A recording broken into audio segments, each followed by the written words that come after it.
Assalamualaikum warahmatullahi wabarakatuh. Eh, di sini saya akan memberikan video tutorial tentang step by step desain dengan Canva ya, yang seperti di materi Canva Hacks, bangun branding dengan Canva Hacks beberapa pekan yang lalu. Untuk itu kita langsung masuk aja ya. Teman-teman bisa masuk ke aplikasi Canva yang di mobile atau masuk di websitenya Canva. Kemudian pilih buat desain. Untuk ukurannya kita pilih ukuran feed Instagram ya, yang ini, kiriman Instagram ini yang 1080 x 1080, yaitu 1:1. Setelah itu nanti akan masuk ke gambar kerjanya seperti ini. Nah, untuk di video tutorial kali ini kita akan pakai benchmarknya ini ya, maksudnya ini sebagai gimana sih caranya bikin desain seperti ini gitu. Nah, pas sini kan ada beberapa elemen. Sebenarnya untuk desain ini kita hanya mengandalkan desain tumpang tindih gitu ya istilahnya. Penempatannya, bagaimana penempatannya, terus memilih warna, kemudian memilih font untuk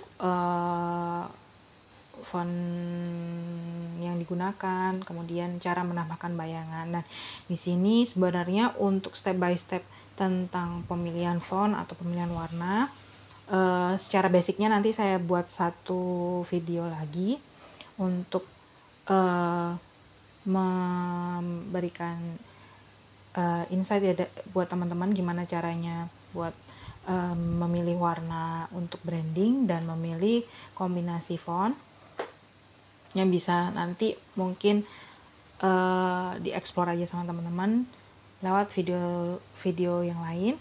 Nah, untuk di sini yang mungkin yang lebih yang saya tekankan adalah bagaimana cara menambahkan bayangan yang ada di bawah produk ini. Jadi produknya lebih terlihat hidup gitu. Nah, untuk contoh ini teman-teman bisa siapkan gambar produk apa aja atau mungkin gambar apa aja. Kalau misalnya masih berbackground seperti gambar-gambar ini, teman-teman bisa hapus dulu backgroundnya. Yang belum pakai Canva Pro, karena kan kalau Canva Free itu fitur dari hapus backgroundnya seperti yang di ini, teman-teman ya bisa cek di sini. Nah, fitur background removernya ini nggak ada kalau misalnya yang free. Jadi mensiasatinya untuk menghapus bayangan, teman-teman bisa pakai fitur dari remove background di website remove background, atau teman-teman juga bisa pakai aplikasi gratis lainnya di mobile yang bisa teman-teman download via Play Store atau iOS Store. Nah, ini setelah backgroundnya teman-teman hapus, bisa teman-teman drag ke layar kerja. Nah, untuk menambahkan bayangan sebenarnya saya punya 2 step. Cuman yang bisa dilakukan baik di device PC atau smartphone teman-teman adalah step yang ini gitu. Ada lagi satu step yang hanya bisa dilakukan dengan Canva versi PC gitu. Nah, yang pertama teman-teman drag dulu fotonya ke lembar kerja ya. Ini kan kalau misalnya di kalau background remover dia langsung ukuran ini ya. Ini karena saya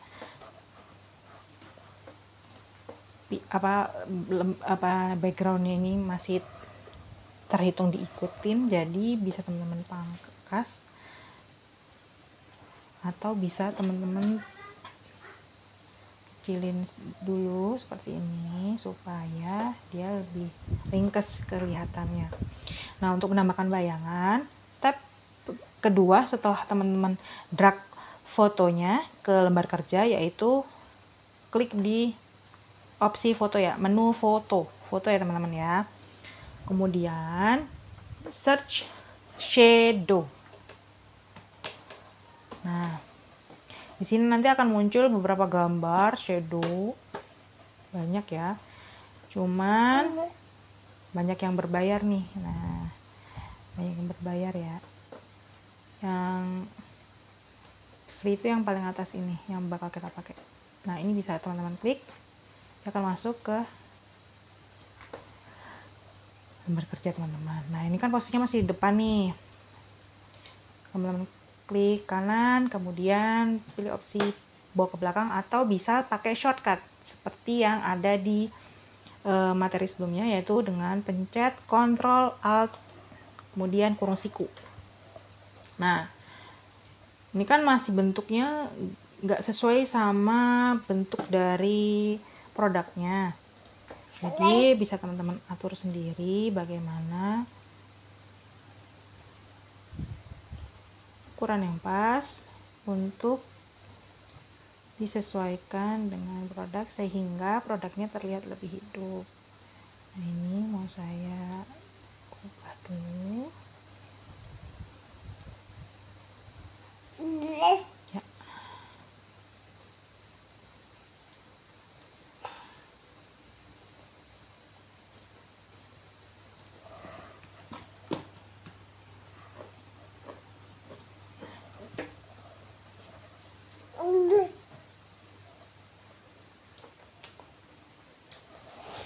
Kasih. Nah, kurang lebih seperti ini ya teman-teman ya. Untuk warnanya, kalau misalnya dirasa bayangannya ini terlalu tebal, teman-teman bisa pilih opsi ini, transparansi. Kemudian teman-teman atur di sini. Kira-kira sudah cukup, warnanya sudah cukup sesuai dengan ketebalan yang pengen teman-teman inginkan atau enggak. Nah, kalau misalnya dirasa sudah cukup, bisa dilepas. Nah, kurang lebih kan seperti ini, supaya dia ada berbayang gitu ya teman-teman ya.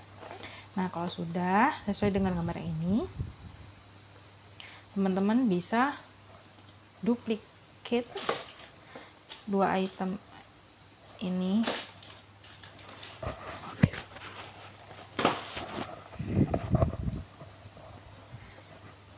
dengan memilih opsi duplikat yang ada di sini, atau bisa juga teman-teman pakai opsi klik kanan, salin, kemudian tempel.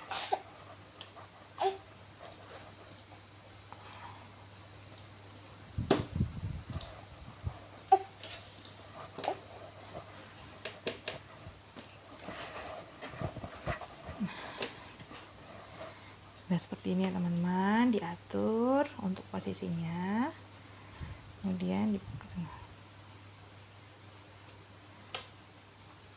untuk elemen daun atau elemen yang ada di sini bisa teman-teman eksplor sendiri gitu ya, maksudnya ini kan sebagai contoh, cuman kalau misalnya teman-teman ingin kira-kira nggak dapet nih gambar yang pas, teman-teman bisa pakai elemen lain yang ada di Canva, karena Canva kan menyediakan banyak sekali elemen yang gratis yang bisa teman-teman pakai. Tapi untuk saat ini saya pakai elemen yang ada di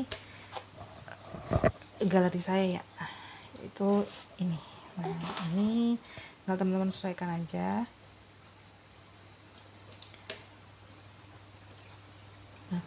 Nah, untuk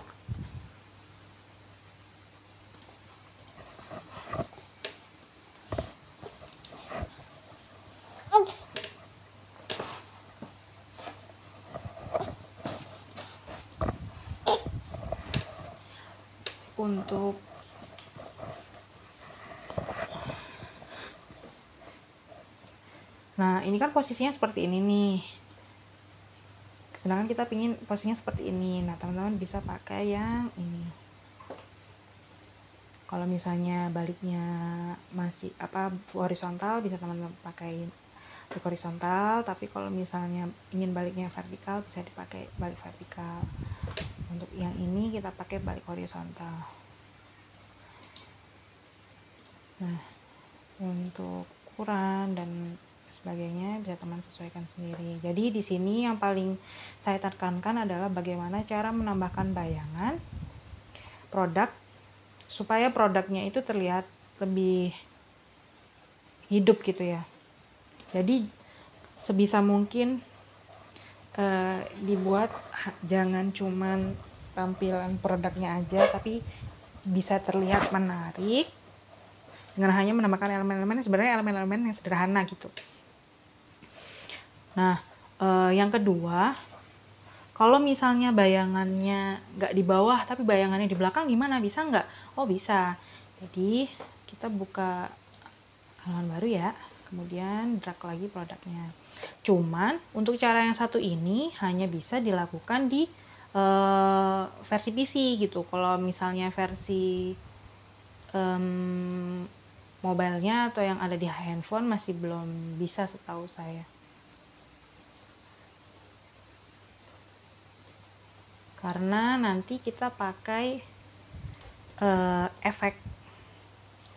Nah, pertama setelah gambarnya atau gambar produk atau gambar yang ingin teman-teman beri bayangan itu sudah dimasukkan ke lembar kerja, teman-teman duplicate dulu pertama, bisa dengan Ctrl C Ctrl V kalau misalnya di PC, atau klik duplicate yang ada di sini, atau klik kanan salin tempel. Nah di sini saya pakai duplicate aja. Ada dua nih teman-teman, ada yang di bagian depan dan ada di bagian belakang. Nah untuk bayangan kita pilih yang di bagian belakang ini untuk diedit. Bagaimana caranya? Setelah teman-teman klik, nanti ada menu opsi efek di sini. Teman-teman klik opsi efek itu.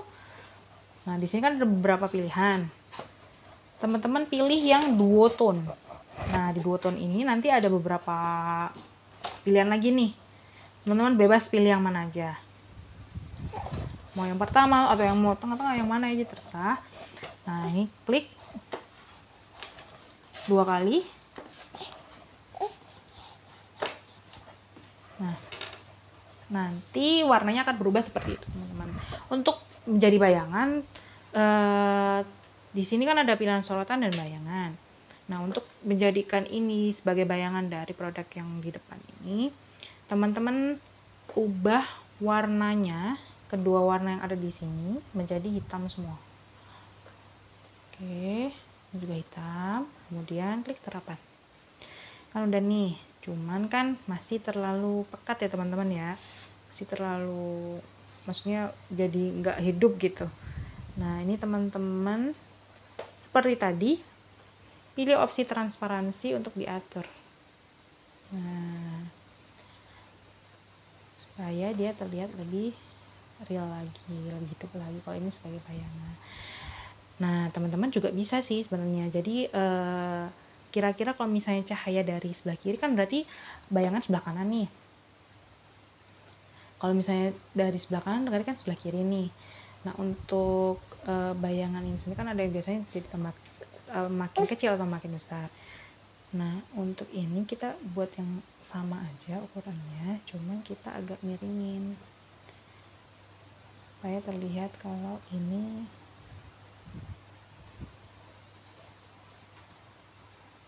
benar-benar bayangan. Bisa agak diatur sesuai dengan keinginannya teman-teman. Sebenarnya sesuai dengan keinginan teman-teman sih bagusnya gimana. Kalau saya lebih suka lagi kalau ini diberi filter ya, ini penyesuaian, sesuaikan ini ke opsi buramnya, ini ditambahin sedikit aja jadi agak lebih berbayang lagi gitu.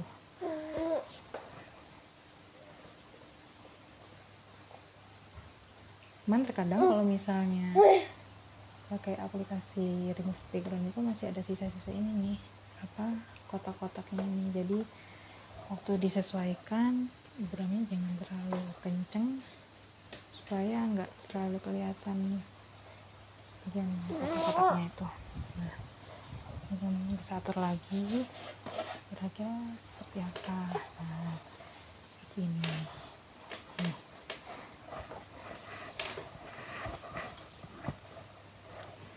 Ya gitu ya teman-teman ya. Untuk tutorial yang pertama mungkin seperti itu. Nanti di tutorial kedua saya akan berikan penjelasan tentang bagaimana mendapatkan warna untuk branding dari teman-teman, dan juga kombinasi font yang bisa teman-teman coba untuk mendesain produk atau branding dari teman-teman.